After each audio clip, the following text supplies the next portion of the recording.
Dans la Bible, il y a une série de textes que l'on appelle les livres sapientiaux.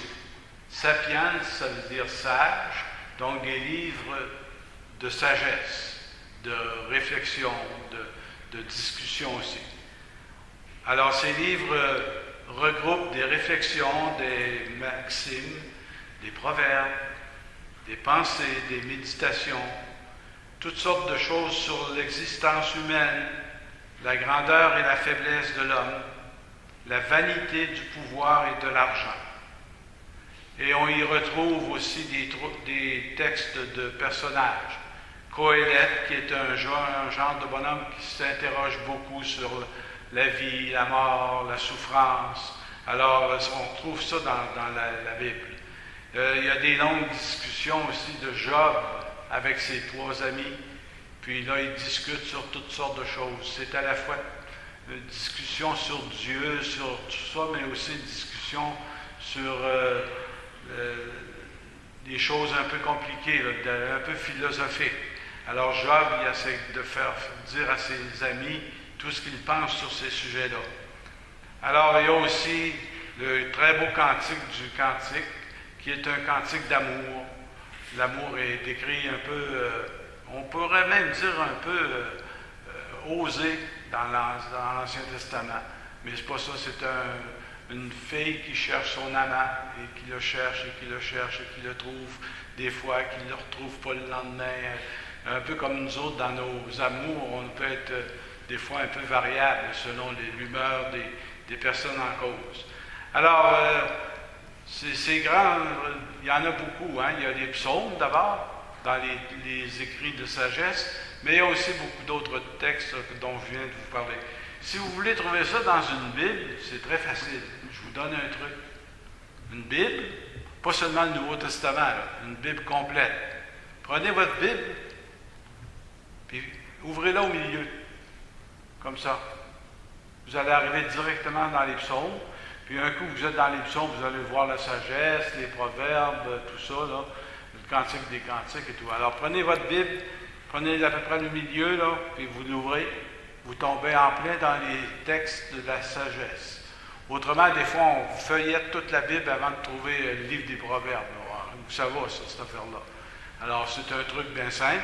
Je vous le donne pour que vous puissiez en profiter. Les auteurs sacrés nous offrent toutes sortes de choses. Comme ce matin, on nous dit que la sagesse, elle a organisé un grand festin. Du vin, de la viande, toutes sortes de belles choses. Puis elle dit aux gens, venez-vous-en, je vous offre ça. Lâchez un peu votre préoccupation de tous les jours, là, puis venez célébrer avec moi. Et c'est des très beaux textes parce que ça nous invite justement à dire, moi, tant mieux si Dieu m'invite à profiter de la vie, à profiter de la bonne nourriture, à profiter de tout ce qui me passe un peu autour de moi, puis je vais être content comme ça va faire mon bonheur. Alors des fois, on pense que la Bible, c'est un livre de malheur, puis un livre de toutes sortes de choses qu'on n'aime pas. Ben non, la Bible, c'est le livre de la sagesse. Et ce livre de la sagesse, Jésus en a fait un peu Jésus a été un homme sage.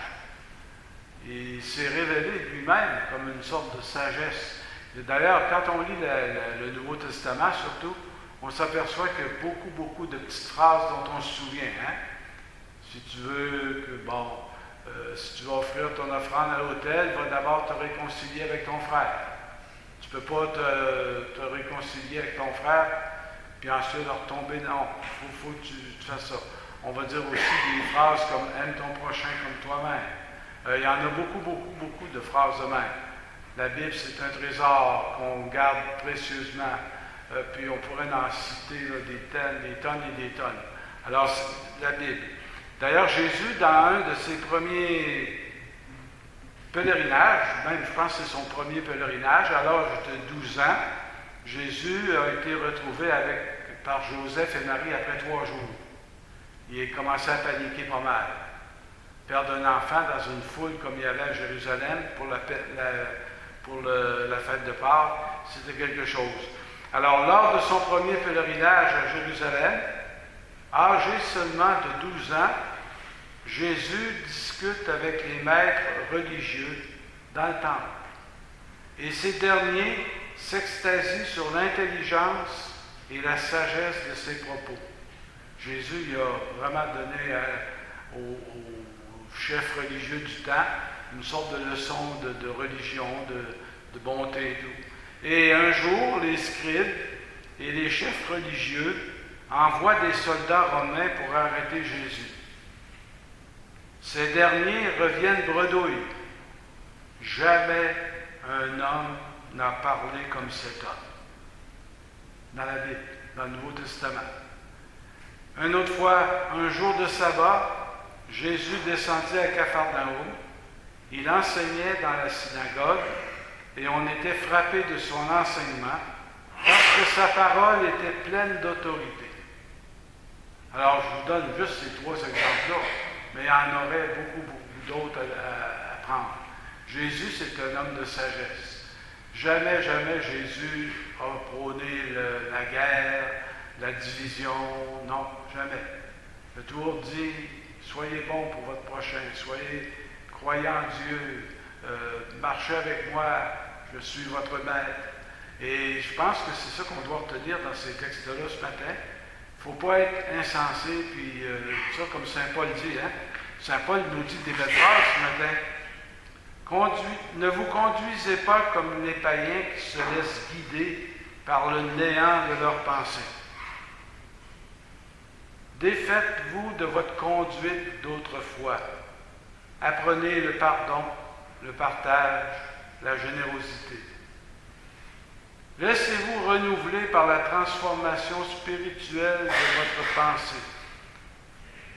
Arrose sur les préjugés, les mensonges, les médisances, les chicanes.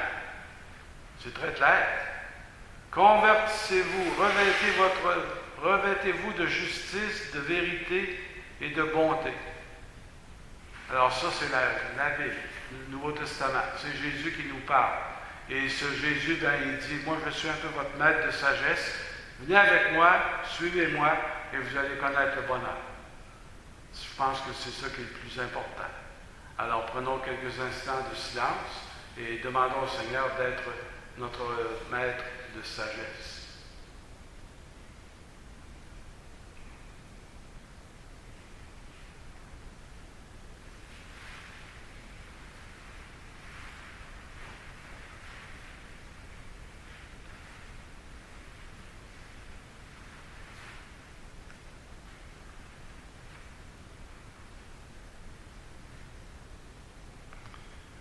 Et je termine en disant cette phrase, « Quittez l'étourderie ».